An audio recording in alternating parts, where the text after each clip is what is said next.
ज्यादातर ट्रेडर जब chart pattern या फिर ब्रेकआउट स्ट्रेटजी को ट्रेड करते हैं तो बहुत बार ऐसा देखने को मिलता है कि ट्रेड में एंट्री करते ही प्राइस ट्रेड के अगेंस्ट जाकर स्टॉप लॉस को हिट कर देती है और स्टॉप लॉस हिट करने के बाद वापस फिर उसी डायरेक्शन में रैली करना शुरू कर देती है, जिससे हमें लगता है कि मार्केट को पता है कि हम कहां स्टॉप लॉस रख रहे हैं। इसीलिए प्राइस स्टॉप लॉस हिट करके फिर वहीं से वापस टारगेट की तरफ जाने लगती है। यह सब देखकर हमें बहुत बुरा लगता है। इस वीडियो में हम जानेंगे कि ट्रैप ट्रेडिंग क्या होती है, ट्रैप ट्रेडिंग को कैसे आइडेंटिफाई कर सकते हैं और वीडियो के अंतिम हिस्से में हम एक ऐसी स्ट्रेटजी शेयर करेंगे जिससे आप ट्रैप ट्रेडिंग से प्रॉफिट बना सकते हैं। इस वीडियो का सबसे इंपॉर्टेंट हिस्सा है ट्रैप ट्रेडिंग को आइडेंटिफाई करना, जो ज्यादातर ट्रेडर्स नहीं जानते हैं। इस कारण ज्यादातर समय ऐसे ट्रेडर्स का स्टॉप लॉस हिट हो जाता है। वीडियो को शुरू करते हैं और सबसे पहले जानते हैं कि ट्रैप ट्रेडिंग क्या होती है। ट्रैप ट्रेडिंग को हम लोग फेक ब्रेकआउट भी कहते हैं। चार्ट पर यह एक इंपॉर्टेंट रेजिस्टेंस लेवल है। प्राइस जब इस लेवल को ब्रेक करके रेजिस्टेंस लेवल के ऊपर क्लोज करती है तो ट्रेडर्स अपनी एंट्री बनाते हैं, लेकिन प्राइस ऊपर न जाकर रेड कैंडल बनाते हुए स्टॉप लॉस हिट कर देती है और नीचे की तरफ चल जाती है। इसे ही हम ट्रैप ट्रेडिंग या फिर फेक ब्रेकआउट कहते हैं। ऐसा इसलिए होता है क्योंकि जो बड़े ट्रेडर्स या ऑपरेटर्स मार्केट में होते हैं उन्हें लिक्विडिटी चाहिए होती है। जैसा कि हम सभी जानते हैं, मार्केट में जितने बाय ऑन ऑर्डर्स एग्जीक्यूट होंगे उतने ही सेल ऑन ऑर्डर्स भी एग्जीक्यूट होंगे। सिर्फ बिडिंग प्राइस ऊपर या नीचे होता है, लेकिन एग्जीक्यूटेड ऑन ऑर्डर्स की संख्या बायर्स और सेलर्स के बीच बराबर होती है। इसीलिए ब्रेकआउट पर जब रिटेल ट्रेडर्स सबसे ज्यादा बाय साइड पोजीशन बनाते हैं तो ऑपरेटर्स का बड़े क्वांटिटी में सेल ऑन ऑर्डर एग्जीक्यूट हो जाता है, जिसे हम लिक्विडिटी कहते हैं। और रिटेल ट्रेडर्स को जब लॉस होता है तभी ऑपरेटर्स को प्रॉफिट होता है। हमारे लिए यह जानना महत्वपूर्ण है कि फेक ब्रेकआउट या फिर ट्रैप ट्रेडिंग को हम कैसे चार्ट पर आइडेंटिफाई कर सकते हैं ताकि हम अपने लॉस से बच सकें और ट्रैप ट्रेडिंग का इस्तेमाल कर प्रॉफिट कमा सकें।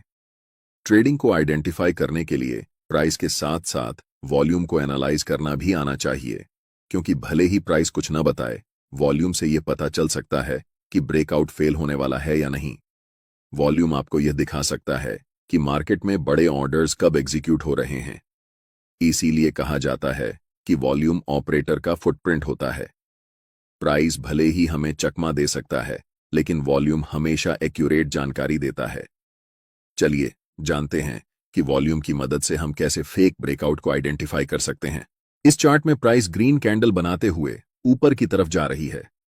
जैसे ही प्राइस इस रेजिस्टेंस लेवल को ब्रेक करती है और थोड़ी ऊपर जाकर छोटे छोटे रेड कैंडल बनाते हुए नीचे की तरफ रिट्रेस होती है, ऐसे समय में हमें वॉल्यूम पर ध्यान देने की जरूरत होती है।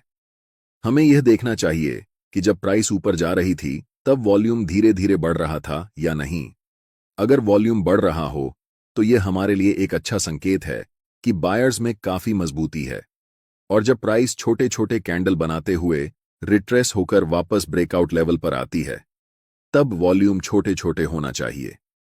अगर रिट्रेसमेंट की वॉल्यूम ब्रेकआउट वॉल्यूम से कम है तो यह हमारे लिए एक संकेत है कि सेलर्स मार्केट में कमजोर हैं। इसका मतलब है कि जब प्राइस नीचे की तरफ आ रही है तो सेलर्स ज्यादा क्वांटिटी में मार्केट में एंट्री नहीं ले रहे हैं, जिससे वॉल्यूम बार की साइज छोटे छोटे हो रहे हैं। रिट्रेसमेंट के बाद जब प्राइस बड़े ग्रीन कैंडल बनाते हुए रिसेंट हाई को ब्रेक करके स्विंग हाई के ऊपर क्लोज करती है और इस ब्रेकआउट कैंडल की वॉल्यूम रिट्रेसमेंट कैंडल के वॉल्यूम से ज्यादा होती है, तो यह हमारे लिए एक परफेक्ट सेटअप होता है जहां हम बाय पोजीशन बना सकते हैं। यह एक रियल ब्रेकआउट का संकेत होता है। ऐसे समय में ज्यादा सोचने की जरूरत नहीं होती। हमें बाय पोजीशन में एंट्री लेकर अच्छे रिस्क रिवॉर्ड के साथ प्रॉफिट बनाना चाहिए। जैसा कि हम सभी जानते हैं, कोई भी सेटअप 100% विन रेट के साथ परफेक्ट नहीं होता, लेकिन ज्यादातर समय ऐसे ब्रेकआउट हमें टारगेट अचीव करवाते हैं। अब हम जानते हैं कि फेक ब्रेकआउट को कैसे आइडेंटिफाई करेंगे।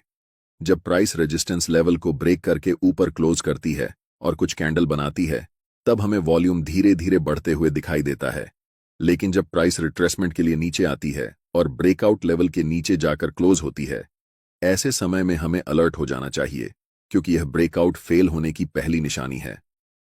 जैसे ही हम रिट्रेसमेंट कैंडल के वॉल्यूम पर नजर डालते हैं, हमें सारे वॉल्यूम बार बड़े बड़े दिखाई देते हैं। जिसका मतलब होता है कि सेलर्स इस समय मजबूत हैं और बड़े क्वांटिटी के साथ मार्केट में एंट्री ले रहे हैं।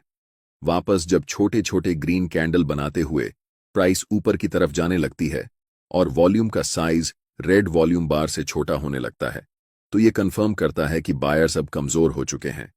ऐसे समय में हमें स्विंग लो को मार्क करना होता है।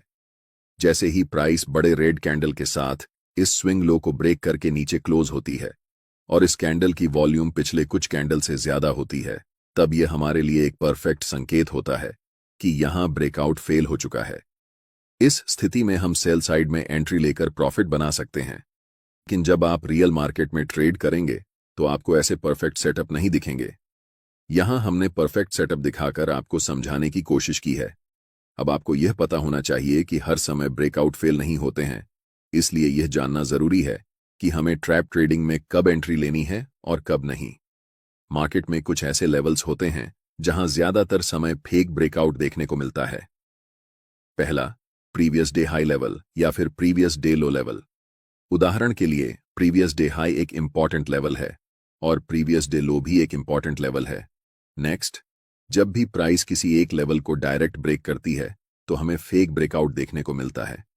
दूसरा, करंट डे हाई और करंट डे लो लेवल को जब प्राइस डायरेक्ट ब्रेक करती है तब हमें फेक ब्रेकआउट देखने को मिलता है।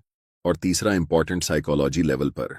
अब आपके मन में यह सवाल आ रहा होगा कि साइकोलॉजी लेवल कौन कौन से होते हैं। साइकोलॉजी लेवल मतलब एक राउंड फिगर।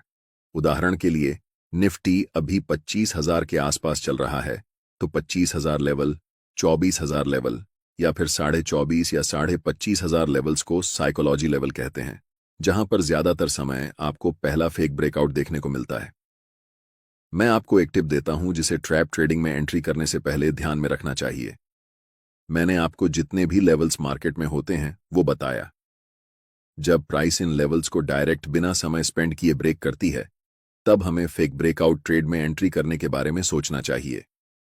लेकिन ब्रेकआउट करने से पहले अगर प्राइस समय स्पेंड करती है तब हमें फेक ब्रेकआउट में एंट्री नहीं लेनी है, क्योंकि जब प्राइस समय स्पेंड करने लगे इसका मतलब होता है कि वह ब्रेकआउट असली है। इसलिए हमें ऐसी सिचुएशन में रियल ब्रेकआउट के डायरेक्शन में ट्रेड में एंट्री करनी चाहिए। इस बात से कंफ्यूज नहीं होना चाहिए कि हमने आपको कहा है ब्रेकआउट लेवल से पहले अगर प्राइस समय स्पेंड करें तो वह रियल ब्रेकआउट होता है, लेकिन अगर ब्रेकआउट लेवल के बाद समय स्पेंड करें तो ऐसी सिचुएशन में ब्रेकआउट फेल होने की ज्यादा संभावना रहती है। अब डिस्कस करते हैं most profitable intraday trading strategy, जिसे हम ऑप्शन ट्रेडिंग में इस्तेमाल कर सकते हैं। इसकी एक्यूरेसी सबसे ज्यादा बैंक निफ्टी में होती है। जब मार्केट 9:15 पर ओपन होती है उससे पहले हमें चार्ट पर यह सभी लेवल्स ड्रॉ करके रखने होते हैं। Previous day high, previous day लो और अगर कोई रीसेंट स्विंग लो या फिर स्विंग हाई हो तो उसे मार्क करना है। और बैंक निफ्टी में 1 मिनट टाइम फ्रेम में जब पहली कैंडल बनाकर क्लोज होती है तब उस कैंडल के हाई और लो को मार्क करना है। या फिर अगर लगातार एक ही कलर की कैंडल बन रही हैं तो हमें उन सभी कैंडल्स का ग्रुप बनाकर उनके हाई और लो को मार्क करना है। अगले टाइम जैसे ही पहली कैंडल या फिर ग्रुप ऑफ कैंडल्स के लो को ब्रेक करके अगली कैंडल एक बड़ी बुलिश ग्रीन कैंडल बनती है, वह कैंडल चाहे हैमर कैंडल हो या फिर इंगुल्फिंग कैंडल हो या फिर मॉर्निंग स्टार कैंडल हो, कोई भी स्ट्रॉन्ग बुलिश कैंडल देखने को मिले तब हमें बाय साइड में ट्रेड एंट्री करनी चाहिए। इसमें हमारा स्टॉप लॉस प्रीमियम का टोटल 10% होगा और टारगेट स्विंग हाई या फिर 1 से 2 होगा। अगर प्रीमियम का प्राइस 200 है तो हम 20 पॉइंट का स्टॉप लॉस रखेंगे और 40 पॉइंट का टारगेट।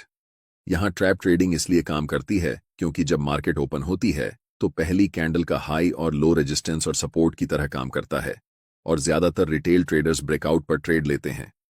छोटे टाइम फ्रेम में सबसे ज्यादा मैनिपुलेशन होता है, इसीलिए अगर आप बिगिनर हैं तो आप ऑप्शन ट्रेडिंग से खासकर दूर रहें।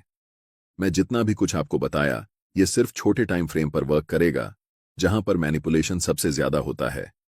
अगर आपको नॉर्मली ब्रेकआउट पर ट्रेड करना है तो आपको अपनी कैंडल का टाइम फ्रेम मिनिमम 1 आवर रखना होगा। जितना ज्यादा आप टाइम फ्रेम बढ़ाएंगे आपकी एक्यूरेसी उतनी ही अच्छी होगी। इस वीडियो में इतना ही।